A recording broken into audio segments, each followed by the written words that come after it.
We understand that all three parties will be asked by their leaders to vote against this. They've got a problem, though, because there are some people who are pretty fed up with Europe, who say there's too much bureaucracy, it's too expensive, and they want us to pull out altogether. Later on today here in Westminster, there will be a meeting of pro-referendum campaigners, including MPs from across all three main political parties, hoping to gain some momentum ahead of that vote on Monday. He told Harriet Prest his story.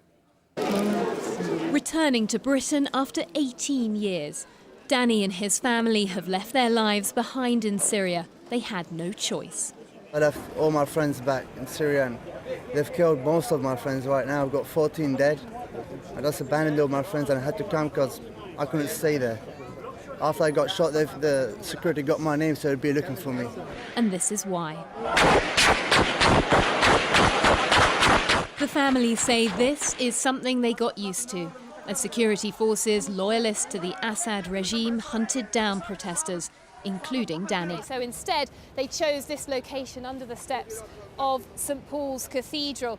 Well, it's an interesting one because the London Stock Exchange isn't really where city traders actually work. It's not like in New York, where this protest movement sprung up from around 4 weeks ago. Let's go live to our central London studio. Sky's Harriet Prest is there. And Harriet, you spent a lot of time covering the protests at St Paul's, and they seem to be losing a bit of sympathy, but someone has come out in support of them today.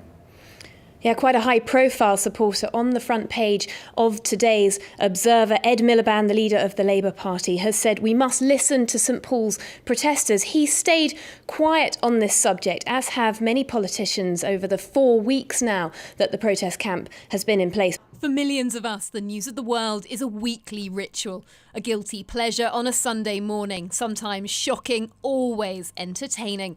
Whatever your view on its moral compass, most will agree the paper will be missed. The problem for the Commissioner, though, is one of perception.